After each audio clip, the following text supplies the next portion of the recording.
Anda kembali di Nusantara Petang, pemirsa. Menteri Dalam Negeri mendorong tingginya angka partisipasi masyarakat di Pilkada serentak tahun 2020 untuk legitimasi pemimpin daerah yang kuat. Namun pada masa pandemi seperti saat ini, banyak kalangan mengkhawatirkan rendahnya partisipasi pemilih. Lalu bagaimana upaya meningkatkan jumlah partisipasi pemilih pada masa pandemi ini? Pemirsa, inilah Dialog Nusantara Petang.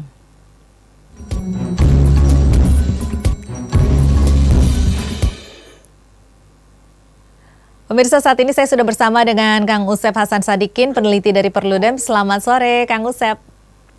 Selamat sore, Mbak Tasyan, teman-teman Nusantara TV. Semoga sehat.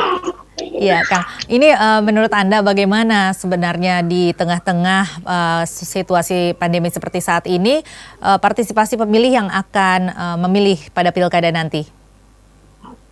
Ya, kalau kita ngerujuk survei terakhir sih, saya lihat kalau nggak salah dari Carta Politika itu kurang dari 40% sih warga berhak pilih mau datang ke TPS untuk memilih gitu.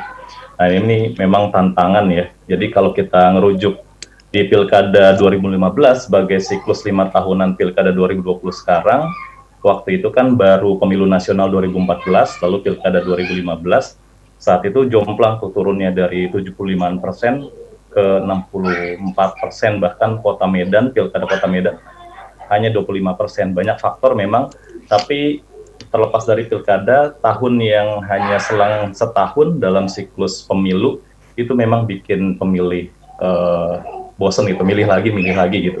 Nah, ini ditambah konteks pandemi gitu, dengan konteks pandemi. Tapi kalau kita rujuk di banyak negara yang menyelenggarakan pemilu di tengah pandemi, memang ada beberapa yang sukses gitu dalam ukuran meningkatkan partisipasi pemilih. Mayoritas memang partisipasi memilihnya turun dibanding pemilu sebelumnya.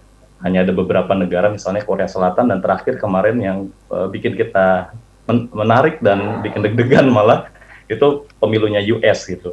Jadi dia di konteks pandemi, tapi partisipasinya meningkat bahkan dalam puluhan tahun terakhir kalau nggak salah. Nah, ini kita perlu belajar. Ini kita perlu belajar kenapa di negara-negara tersebut tetap meningkat gitu partisipasi pemilihnya. Nah, kalau dari hitung-hitungan Perludem sih, pemetaan masalah yang Perludem tuliskan itu memang apa yang dipunyai oleh Korsel dan US itu enggak coba dipunyai oleh Indonesia gitu. Misalnya kepastian hukum yang memang siap digunakan untuk konteks pandemi. Nah, kita make undang-undang pilkada yang sama dengan undang-undang pilkada yang bukan pandemi gitu. Nah, ini tantangan nih kalau kita mau berharap pemilihnya banyak, tapi jaminan kepastian hukumnya termasuk di dalamnya adalah perlindungan kesehatan warga gitu ya. Itu nggak dipenuhi gitu.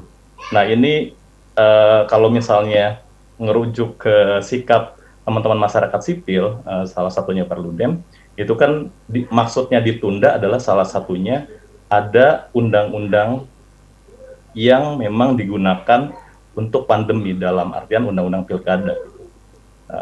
Nah, sampai sekarang sih Presiden Joko Widodo belum ada keinginan tuh untuk pakai kewenangannya lagi bikin perpu dalam konteks undang-undang pilkada yang siap di kala pandemi gitu. Itu dimungkinkan ya Kang Usep ya? Saya orang yang berpemahaman perpu masih memungkinkan karena ini keadaan genting, kita mau nyoblos di 9 Desember, kalau berharapnya pada revisi undang-undang pilkada, penyesuaian teman-teman Dewan di DPR itu sulit ya, butuh waktu lebih lama, meskipun beberapa undang-undang cepat banget tuh disahkannya. Tapi ya perpu lebih mungkin gitu untuk dibuat memenuhi kebutuhan kerangka hukum di tingkat undang-undang, bukan peraturan ya. Jadi selama ini teman-teman Kemendagri, teman-teman Dewan hanya berpemahaman, udahlah di tingkat peraturan cukup lah. Sebenarnya tidak, karena kalau merujuk di kisah sukses pemilu di tengah pandemi negara lain, kepastian hukum di tingkat undang-undang di konteks pandemi itu mutlak dibutuhkan gitu. Dan kami masih berharap Presiden Joko Widodo punya keinginan untuk kepedulian di pilkada ini uh, bisa diwujudkan dengan mengeluarkan Perpu. Itu satu. Yang kedua, aspek apa yang penting adalah perubahan ketentuan pilkada atau pemilu yang memang menyesuaikan di konteks pandemi. Misalnya kalau di Amerika Serikat, metode memilih itu dibikin bermacam-macam gitu. Misalnya ada memilih via pos gitu. Lalu ada perpanjangan waktu pemilihan. Lalu ada memilih metode drive-thru gitu. Kalau kita suka beli masakan siap saji ya, fast food di ada layanan membeli pakai mobil gitu kan. Nah, bagi pemilik kendaraan bermotor itu bisa menggunakan hak pilihnya pakai metode itu gitu, drive-thru itu. Nah, kita nggak ada tuh perubahan yang signifikan untuk kebutuhan pandemi gitu. Iya, karena apa? Karena perubahan-perubahan ketentuan itu udah harus di tataran undang-undang, karena redaksi undang-undang saat ini yang bukan pandemi, undang-undang bukan pandemi, memang mengunci metode-metode pemilihan sehingga kalau diubahnya di tataran peraturan oleh KPU melalui PKPU itu nggak bisa gitu. Apakah ini mencerminkan ketidaksiapan juga dari penyelenggara pemilu ini, pilkada ini? Nah, itu yang kami juga pertanyakan itu. Jadi kalau kita merujuk Perpu pilkada saat pandemi ini baru ada gitu ya, itu kalau nggak salah sekitaran bulan Maret ya. Saat itu Presiden Joko Widodo mengeluarkan Perpu, tapi sayangnya Perpunya hanya mengisi tentang, bertuliskan tentang penundaan waktu dari Juli kalau nggak salah, dari Juli ke 9 Desember, dari Juli ke Desember gitu. Nah, sayang banget itu kalau Perpunya hanya memuat itu, karena kebutuhan kita adalah banyak ketentuan yang harusnya dimuat di tingkat undang-undang, dan Perpu ada di tingkat undang-undang. Nah, terus di dalam Perpu itu disebutkan yang bisa menentukan lanjut tidaknya pilkada 3 pihak gitu. Satu, penyelenggara pemilu, dalam hal ini termasuk salah satunya adalah KPU. Yang kedua adalah DPR, yang ketiga adalah pemerintah, Kemendagri dalam hal ini. Nah, KPU di forum-forumnya itu selalu meyakinkan mereka siap penyelenggaraan pilkada di tengah pandemi. Memang sih dengan skema 3 waktu gitu. Salah satu waktu yang mereka bilang siap adalah 9 Desember nanti gitu. Nah, kalau misalnya mereka bilang 9 Desember itu siap, saya orang yang berpemahaman KPU belum membuktikan kesiapan itu gitu.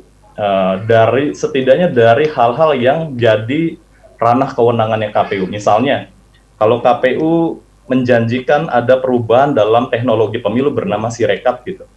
Saya tidak melihat kesiapan Sirekap gitu. Saya mengikuti beberapa simulasi teknologi Sirekap, sistem rekapitulasi hasil suara, itu masih jauh dari baik gitu. Untuk kemudian kan tujuannya mengganti hasil manual jadi hasil digital begitu. Nah, hasil digital ini kan sebenarnya penting banget dalam konteks pandemi, tapi kesiapannya tidak bisa disimpulkan baik gitu. Masih banyak kekurangan-kekurangan begitu ya, Kang Usep ya. Ini kira-kira kesiapannya untuk aplikasi tersebut berapa persen sampai bisa dilakukan rekapitulasi secara digital ini dengan baik?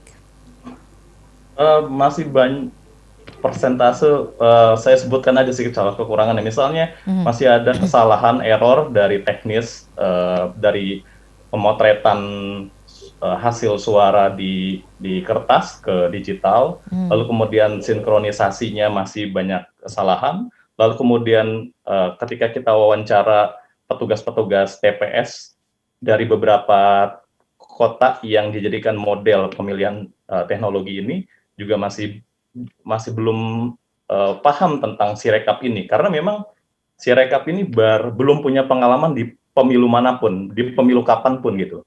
Jadi kalau kita rujuk teknologi sebelumnya, kalau Situng dia punya beberapa pengalaman di pilkada dan pemilu nasional. Nah, kalau Sirekap ini baru akan diterapkan di pilkada tengah pandemi, tapi dia tidak punya pengalaman, hanya baru simulasi kecil gitu. Nah, itu juga jadi tantangan gitu.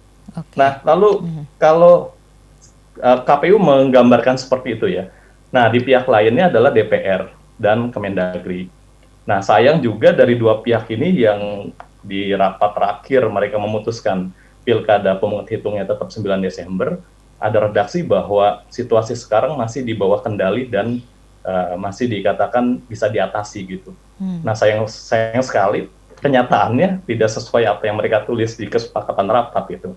Nah, ini perlu ditagih nih sikap-sikapnya. Salah satunya sih sebenarnya sikap yang penting ditagih tentang kesiapan adalah kerangka hukum yang siap di tingkat undang-undang. Dalam hal ini harusnya revisi undang-undang untuk DPR ya, tapi karena sulit bisa ditagih itu ke pemerintah, dalam hal ini presiden melalui Perpu. Atau juga partisipasi pemilih ini sebenarnya bukan hanya tanggung jawabnya penyelenggara pemilu, dalam hal ini KPU ya, tapi juga peserta pemilu. Dan dalam hal ini ada di dalamnya adalah pembuat kebijakan partai di DPR yang juga jadi pengusung pasangan calon dalam kontestasi pilkada ya. Nah, kalau mereka siap, mereka harusnya punya upaya-upaya lebih gitu dalam melakukan sosialisasi pemilih, pendidikan politik, kemudian penyampaian informasi-informasi khusus Iya. mengenai pilkada di tengah pandemi gitu. Nah, Iya, karena itu merupakan hak-hak dari masyarakat juga ya, dan menurut betul. Anda berarti ini